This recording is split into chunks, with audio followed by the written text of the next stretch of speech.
जय श्री राम मित्रों, आप सबके सम्मुख एक आज बहुत ही रहस्यमयी हास्य कथा का प्रसंग आपको सुनने को मिल रहा है। आप राजेश्वरानंद जी महाराज की मुखारबिंदों से पूरा वीडियो जरूर सुनें दोस्तों। अरे व्यक्ति के नाम का क्या मूल्य, कोई जाने न जाने। नाम तो काम चलाने के लिए है। अगर कोई नाम ना हो तो ये वो कहां तक करते रहेंगे। एक गांव में किसी बेटी का विवाह हुआ। मक्खन निकालना कला होती है, दधी मंथन करके। अब वो बेचारी शहर की रहने वाली, उसे ढंग मालूम नहीं। सास से कहा, माता जी मटकी में मक्खन आ गया, उसे चलकर निकाल लो। माता जी बड़ी नाराज हुई, बहुत बुरा भला कहा। अब बहू समझी नहीं बात क्या है।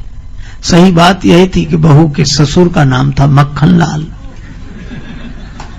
वो ऐसे ही चली गई कि मटकी में मक्खन आ गया। उसे कान पकड़े, क्या आइंदा ध्यान रखूंगी। पर उसके लिए तो फिर वही समस्या थी। तीसरे दिन फिर वही समस्या।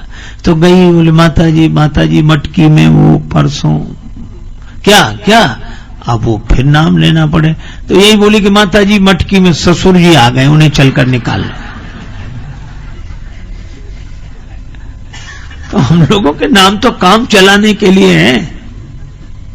कोई भी नाम बना रहे। एक गांव में एक आदमी का नाम था ठनठन पाल। उसकी पत्नी को बड़ा बुरा लगे, क्योंकि मोहल्ले की सब बधुएं कहती हैं देखो ठनठन पाल की बहू आ रही है, वो ठनठन पाल। तो उसने अपने पति से कहा कि नाम बदलो।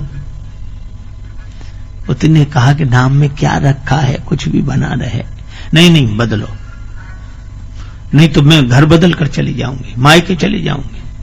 पति ने कहा कि भाई तेरी मर्जी, अब नाम में। तो नाराज होकर मायके चली अपने पिता के यहां। पैदल चली जा रही थी। रास्ते में एक बालिका लकड़ी बीन रही थी। इसने पूछा, बेटी तुम्हारा क्या नाम है? बड़ी गरीबनी जान पड़ती है और लकड़ी बीन रही हो। उस बालिका ने कहा कि मेरा नाम लक्ष्मी है। उसका लकड़ी बीने लक्ष्मी, चलो खैर होगा। आगे चले, एक बैलगाड़ी में भूसा भरा हुआ। एक आदमी गाड़ी हाँकते आ रहा था। क्या नाम भैया तुम्हारा? तो बोला धनपाल। आगे बढ़े तो एक की शव यात्रा निकल रही थी। ये भैया कौन? बड़े अच्छे आदमी थे, आज चले गए। क्या नाम था इनका? इनका नाम था अमर सिंह जी। वहीं से लौट आई। पति ने आकर घर में पूछा कि क्यों लौट आई, नाराज गई थी तुम? कहा मेरी नाराजगी दूर हो गई रास्ते में। कैसे?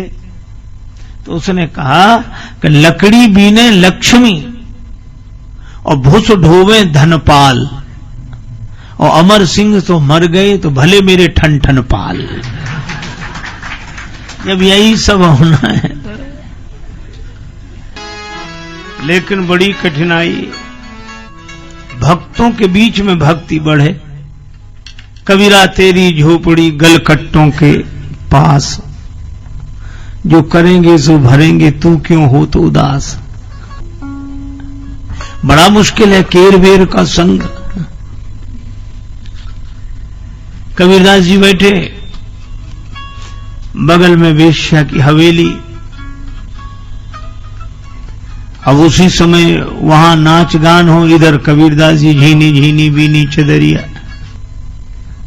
उनका ये बाबा जी की वजह से बहुत डिस्टरबेंस होता है। किसी ने कहा संत के पास है क्या? घास की झोपड़ी आग लगा दो, भाग जाएगा। आग लगा दे, कबीर की झोपड़ी जलने लगी। कबीरदास जी बोले कोई बात नहीं,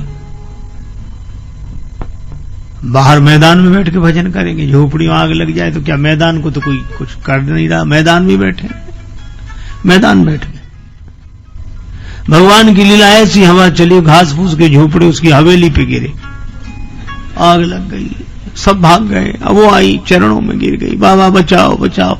बाबा बोले हमारा तुम्हारा झगड़ा ही नहीं है, तुम तो आराम से बैठो। हानि लाभ होते रघुनाथ की कृपा से, सब मोही मानवों को माथ ठोक हाथ मलने दे। बाबा मेरा सब जल जाएगा, बचा लो। बाबा बोले मैंने कुछ किया ही नहीं।